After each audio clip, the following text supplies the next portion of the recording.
Azik angkat langsung di penalti, arahkan dan gol! Kena Coach Sintayong juga mungkin agak sedikit. Dan bahkan dimainkan dari menit pertama. Karena memang yang kurang dari timnas Indonesia adalah crossing yang tentunya bisa disambar. We are all excited about it. The players, I think, is ready for tomorrow game. We have to show that we also can compete in this tournament.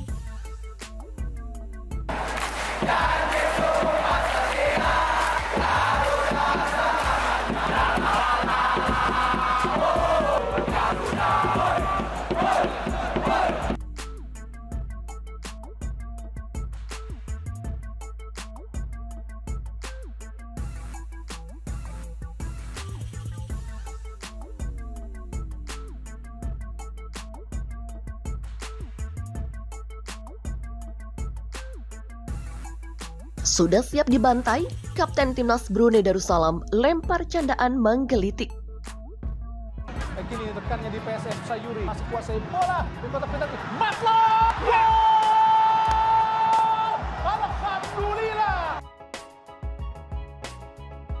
Jelang laga leg pertama kualifikasi Piala Dunia 2026 melawan Timnas Indonesia, skuad Brunei Darussalam sudah tiba di Jakarta pada Selasa 10 Oktober 2023. Skuad asuhan Mario Rivera ini tiba di Jakarta bersama 25 pemain yang dibawanya. Sebagai tuan rumah, Timnas Indonesia akan menghadapi Brunei Darussalam di Stadion Utama Gelora Bung Karno pada tanggal 12 Oktober 2023 pukul 19 waktu Indonesia Barat. Kemudian leg kedua akan berlangsung di Stadion Hasanah Bolkiah pada tanggal 17 Oktober 2023 pukul 19.15 waktu Indonesia Barat. Pemain Timnas Brunei ini telah menggelar latihan guna menghadapi laga yang terkesan sudah jelas siapa pemenangnya. Hal ini bukan tanpa alasan.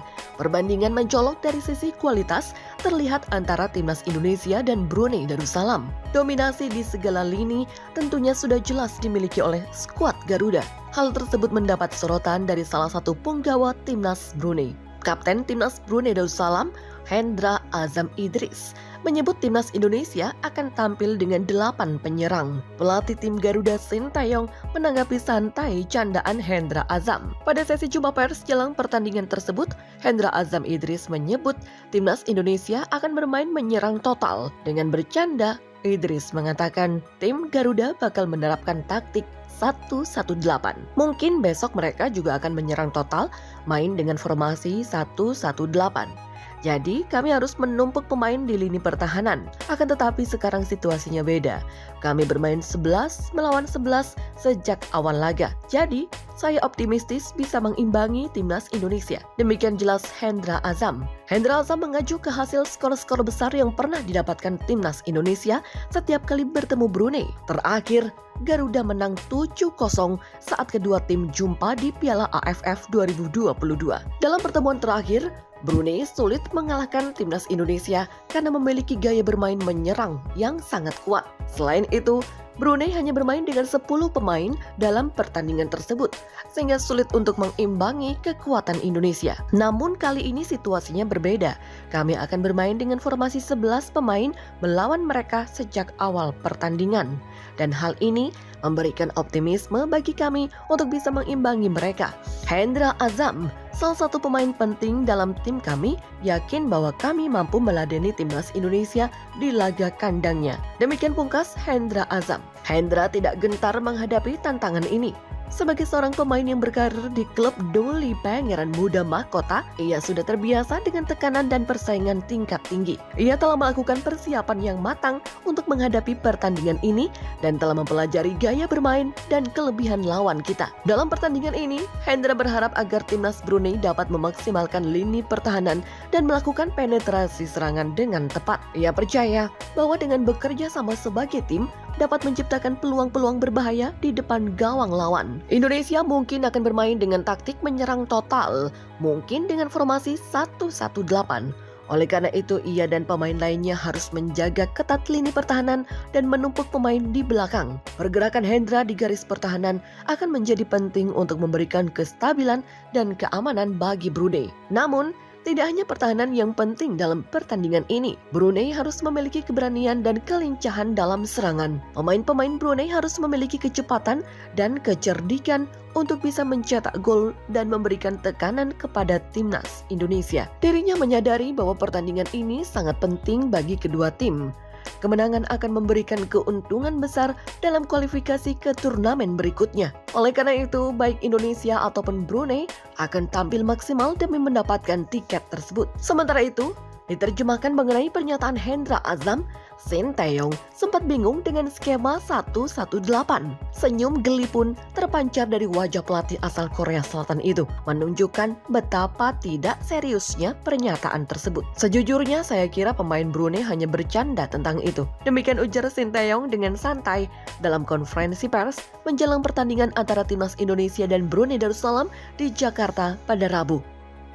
Prediksi Hendra Azam Idris soal kekuatan timnas Indonesia yang bakal main agresif tentu bukan tanpa alasan. Pada pertemuan terakhir di Piala AFF 2022, Brunei Darussalam dipaksa menyerah 0-7 dari Asnawi Mangkualam dan kawan-kawan. Meski demikian, Sinteyong meminta para pemain tidak meremehkan kekuatan Brunei. Sinteyong menyebut pastinya timnya bakal berusaha mencetak banyak gol dalam laga itu. Namun, pelatih asal Korea Selatan itu tetap ingin mengingatkan para pemainnya untuk tetap menghormati lawan. Menghadapi pertandingan ini, timnas Indonesia di atas kertas jauh diunggulkan dari lawannya itu untuk memenangkan pertandingan, di mana banyak hal yang menjadi faktor dan membuat Indonesia punya peluang besar untuk meraih kemenangan. Di antaranya ada faktor peringkat di ranking FIFA dan tentunya kualitas pemain dari kedua tim ini. Menanggapi hal tersebut, pengamat sepak bola Fadly Idris membenarkan bahwa peluang Indonesia untuk meraih kemenangan di laga ini cukup besar, mengingat perbandingan kekuatan dari kedua tim. Selain itu, Brunei juga bukan salah satu negara kuat di sepak bola, khususnya di Asia Tenggara atau ASEAN. Hal ini menjadi sorotan pengamat sepak bola asal Indonesia, yakni Fadly Idris. Dia mengatakan, "Saya pikir peluangnya cukup besar. Apalagi Brunei Darussalam sendiri kita tahu bukan menjadi salah satu negara merupakan kekuatan di Asia Tenggara atau ASEAN." Demikian ujar Fadly Idris saat ditanya peluang timnas Indonesia lolos ke putaran kedua. Fadly pun menyebut dari segi komposisi pemain, timnas Indonesia juga jauh lebih diunggulkan di pertandingan ini. Apalagi para pemain yang saat ini tergabung di skuad jelang laga ini sendiri merupakan pemain-pemain yang performanya sedang menanjak. Apalagi dengan komposisi skuad timnas yang ada sekarang, hampir rata-rata pemain itu menanjak performanya. Demikian tuturnya. Perubahan sistem dalam Piala Dunia yang direncanakan untuk dimulai pada tahun 2026 telah menarik perhatian Jordi Amat, bek timnas Indonesia.